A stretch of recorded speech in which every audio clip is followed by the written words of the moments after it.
أكبر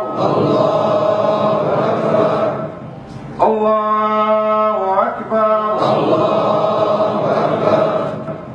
الله أكبر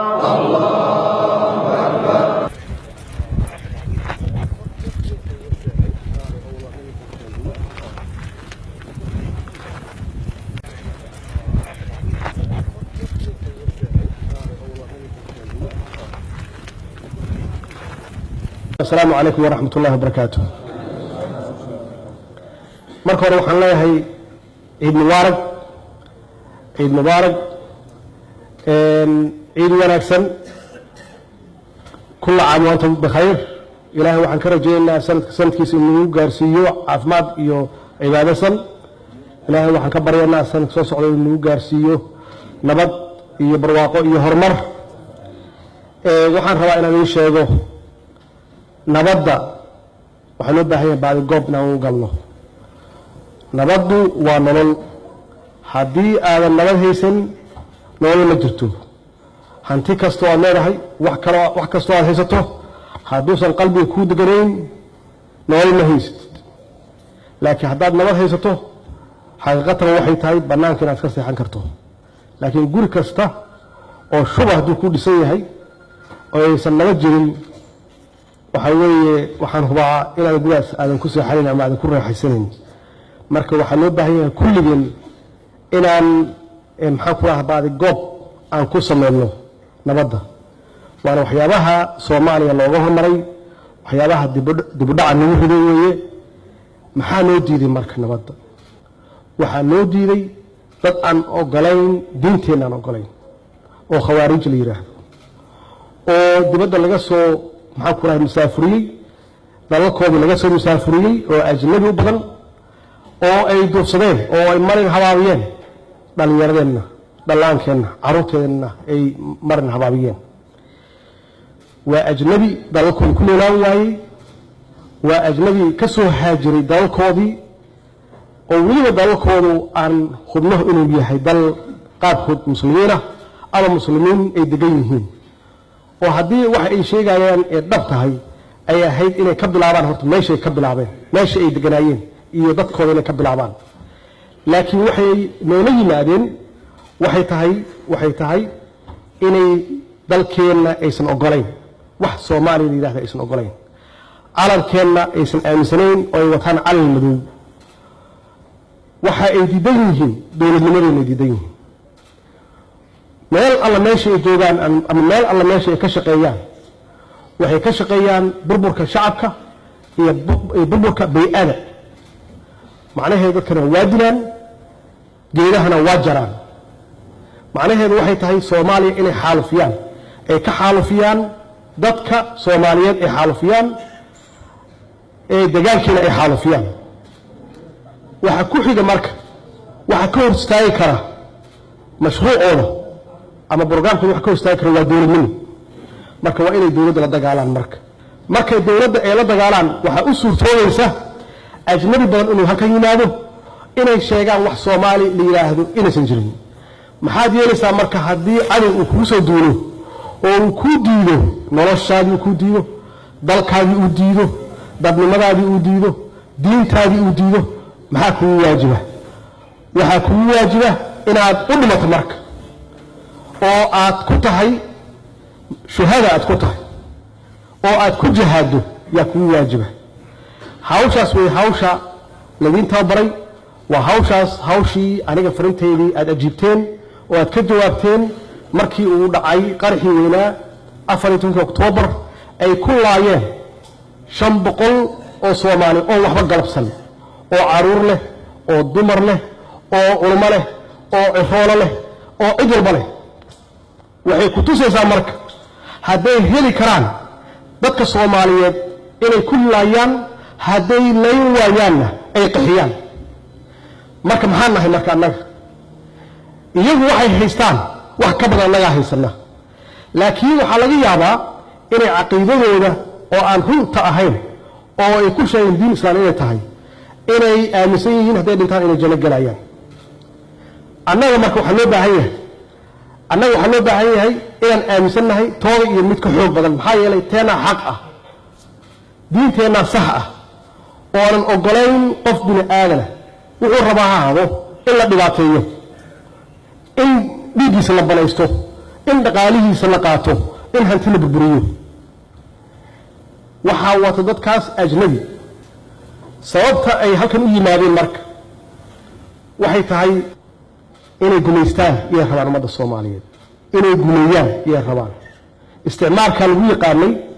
oo nooga yimid meelo kale inay Soomaaliya gumaystaan dadkii dhalinyarada ahaa oo waagaas joogay waa diideen gumaysiga waa diideen marka hadda midinka ogolaanay gumaysi marka midinka ogolaanay gumaysi geerida ka xigtaa Soomaaliya marka ma sha Allah waxay tahay marka maxay dalkeena u yimaadeen maxay meelka u aadi waayeen illa jannada halkan kama dhawaa maxay u tagi waayeen wadamada ka yimaadeen ay u joogi waayeen maxay meelka u aadi waayeen waxay u aadi waayeen waxay isiraahdeen Soomaalidu waa dad qaybsan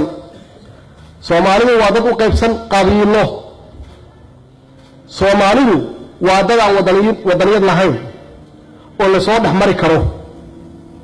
oo qofkii aad ugu dhawaan karta qabiil adoo mabda khaldan wata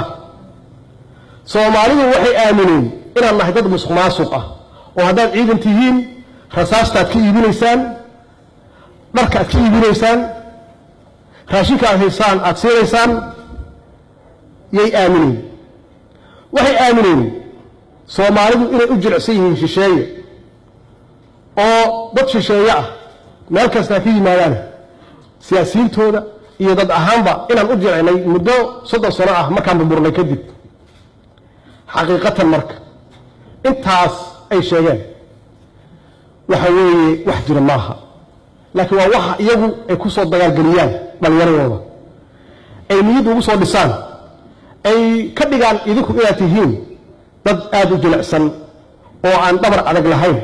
oo aan ka hortagi karin oo aan qadiyad lahayn oo aan nabaadi lahayn waxay tahay arintaas marka aan sheegay qaarkeed 30 sano yaan soo tijaabin 30kii sano aan soo dhaafnay waa noo shaqeeyay مسخواس واشقين وايي واركت المشا أي سومالي تالله يسدي أهان جرتي كلا قوقب يقيب سنان ونو شقين ويني قد يارد ونو شقين ويني شيشايا الله وصفدي ونو شقين ويني وحالها مركة إلى الله إيمان مركة حكمتي صدق سن صوص عضا إذا كان يراه صدق سن صوص عضا وحي إذا كل عي صدق كلا صوت ضعفه إن أيسن عروتي كل عين أو كبرتان أنا ديار أنا نهي بعدما عن خبرة فلان نهي إن نجيب لو نقول صدق كي سنة يوحي عن شيء جاي إن أيسن بعين أو كبرنا أو أن وحكبدنا بعدما أمد الله قال يسا وإنكار تقبه وشيشيها وشقية وملك لوجه هايو ريموت كلوجه هايو ومركي وحقر حيا أيان وارك تاني وحسك دوبان درايا ريبوركي عدي صادر ستي وحاول ربا إلى النقطان كل كور تجلها إلى النقطان وحاول ربا إلى الحوج إن الدولة من المرك أو عن لسنه institution كي دولة عن لسنه أو هنتي مدرسة صناعة جاب جلي أو معلومة البابا محاكورة هذا دولة عصر يلانيسي إن عن جاب كاس بيحمله أو عن لسنه capacity دولة بمرة waxaa intaas muhiima oo aan rabaa inaan halkan ka sheego ciidamada halkan fadhiya waxaa ka maqan ciidamo kale oo idinka tirsanaa oo hawlgallo ku maqan oo ka soo hooyay guuro waxaan leeyahay hambal aan leeyahay